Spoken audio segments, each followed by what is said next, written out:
All right. Well, Dirk, before we turn to our next story, or as we turn to our next story, I got a question for you. Do you like creativity? Me? Yeah. Personally, yeah. Do you like it in others? Yeah, I do. You do. I do. I You do. I do. And yeah. you in Quality Digest, as your role in Quality Digest, you're really the guy who is at the business end of a lot of our crazy creative ideas. You got to a lot of more crazy. execute them. But I mean, you don't mind when people bring you that kind of stuff, and you have to kind of then hack through it technically and figure out how to do it. No, I don't. But I think also you're also always looking at, oh God, how long is it going to take to do this? Right. I mean, so do I like creativity? Yeah. Do I sometimes chafe at the, oh my gosh, this is going to take so much work, and is it really going to be worth it? That sort of stuff. Yeah, that's I think the kind of the flip side of it for me. But I like ideas coming up and. Well, you're better than most. I mean, I think you're better than most. I think most people. Well, I also work for a small company, so it's easier. Right. But you also had a lot of experience dealing with these ideas over the course of your career. So I think you're better than most. But this discussion is really kind of the core concern. I think it's at the heart of Robert Wilson's latest column. Nobody wants you to be creative. Really good title. It ran in Monday's issue of the Quality Digest newsletter. Now, when you hear Wilson's headline, you might say, as I did, and as you kind of we just discussed, balderdash. Balderdash. I actually wrote balderdash. That's nice. I love it. I don't actually it's a great word. We don't use it enough. I mean, everyone wants to be creative, right? I mean, that's what I thought. You Right. know, when I first read that. I mean, everybody wants to be creative. Your bosses want you to come up with that great new idea. I mean, your coworkers want to see the company grow so that they can provide a lot of fat raises for everybody, and your family wants you to be happy and fantastically rich and share that wealth with them, of course, right? More shoes, Imelda. But think about it in another way. Maybe your bosses don't want to devote resources to develop your crazy and risky idea. Yeah, Maybe, that's kind of what I was saying. Yeah. Exactly. Maybe your coworkers are afraid of change and cling to the status quo. Maybe your mom and your dad, your husband, your wife, or your kids, your dog, maybe they don't want to see you make a fool of yourself, right? I mean, maybe you're going to encounter resistance at every step of your creative journey. And that is exactly the situation right there that Wilson posits. So are the naysayers and the resistors all lined up against you and your ideas? Well, yeah, they pretty much all are. They're pretty much all lined up against your ideas. And why wouldn't they be, right? I mean, if you think about it, change is scary, change is risky, change is sometimes dangerous. The status quo is none of those things.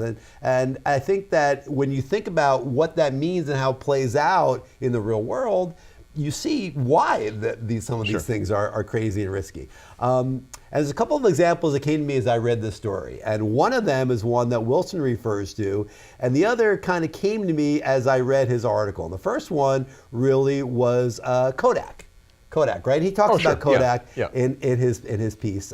He's talked about Kodak a couple of times, and it's a pretty well-known case study. Kodak, as many of us know, I think in the 60s or 70s, engineers of Kodak developed the concept behind the digital camera. Right. Now, this team, I don't remember if it was a team of engineers or one single, I think it was one single engineer, basically elevated the project after a little development and research, elevated the product to their management. And the management said, no, we don't want that. Don't you realize? You got film, paper, chemicals. Don't you realize we make 80% of our profits from paper? Paper, okay. Why do you want to cannibalize our product, our profit margin, right? We make our money from printing film and developing film, putting it on paper, right? Yeah. You do this thing, you're going to take away our profit margin. Well, you know what? Somebody took away their profit margin anyway. The lesson there is you want to cannibalize yourself. You don't want other people to cannibalize you. You don't want to get eaten by somebody else. You want to cannibalize yourself. So in that big building in Rochester, New York now? I don't know what it is. I think it's a public library, but I don't know. But I mean, no, it's a great example of what, and that happens time and time again through the course of history, where you have these great ideas that are developed by your people, and you don't, for whatever reason, because you don't want to, because you're afraid it's gonna put at risk your profit margins already. It's cannibalize a product, whatever. You don't do it. But the thing is, if it's a good idea, somebody's going to hit it. It's going to come up with it, and they're going to take your profit anyway. So the example there, the takeaway there is pursue those ideas. The other one actually returns to Ford. Oh, okay. Remember Ford? Now, I don't remember know Ford. if you remember this. Yeah. TARF. But that's right, TARF, not TARF. The Edsel. We've all heard of the Edsel, right? Yeah. Well, the Edsel, I did a little research on this because Wilson didn't talk about the Edsel in this piece, but I thought about it when we were talking about this idea. The Edsel was a big deal in the 50s, okay? Ford pre-promoted this thing for like a year. And because Ford had an issue with a certain mid-range price point. You know, not as cheap as a Mercury, but not as expensive as the Lincoln and the Lincoln Continental. So they kind of tried to come up with this idea, and they tried to be all things to all people, and they put pretty much everybody in the company on this. It was called the E-Car at the beginning, and then it became the Edsel, named after one of Henry Ford's heirs, Edsel Ford. And they promised everybody everything, right? That this car was going to be technologically advanced, unlike anything else on the road. It was going to be, you know, luxury, top line luxury at mid-level pricing. It was going to be yet affordable, and it was going to be small. So, you know, it was going to be everything to all people. Well, it wasn't. It wasn't everything to all people. It came out and it was a huge failure. The Edsel cost Ford $250 million. In today's money or that money? No, in that money in the 1950s. Ouch. $250 million they lost by some estimates on the Edsel program in the 1950s. Crazy amount of money. Almost sank the company. So, I mean, the idea there is that you need to harness your creativity with reality.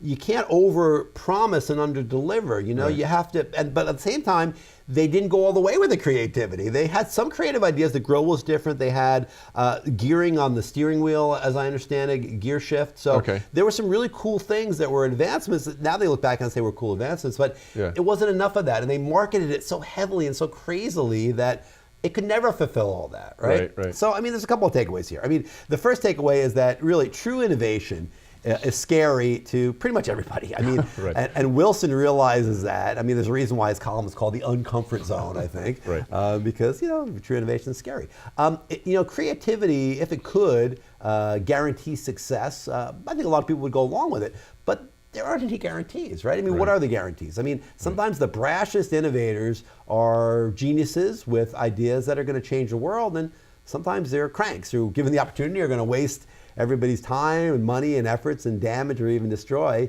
entire companies. The thing is, in real time, it's really difficult to tell the difference between a digital camera and an Edsel. You know, it's difficult to tell what is really a breakthrough idea and what seems like a breakthrough idea that you just can't push forward. And sometimes it's just timing. Sometimes it's just timing. Sometimes it's confidence. Well, creativity often won't be embraced, and sometimes it won't even be tolerated. But it doesn't mean we shouldn't attempt it anyway. And that, to me, is the key takeaway here. And that's what Wilson is saying, is that, yeah, you're gonna have resistance. Nobody's gonna like it. They're gonna be uncomfortable. Do it anyway. Because if you don't, I mean, you're gonna risk losing out on the next digital camera, right? You've gotta pursue these ideas, even though sometimes they're crazy. Like you say, it's hard I to think find it comes down to managed risk. So you could go back to the Edsel and say, well, could they have taken more time to roll it out, not invested all that resources? Could they not have promised so much? I mean, or not promised as much, right? Yeah. You know, could they build on it? Could they have harnessed the creativity and rolled it out more slowly and learned a little, as opposed to saying, hey, we're Ford. We're all in. Dump all this money, this advertising money, and supporting this thing, and then it comes out. Probably, if they hadn't have done that, they would have had time to adjust and creatively look at some of those ideas and make it better, but they never had that opportunity. Right.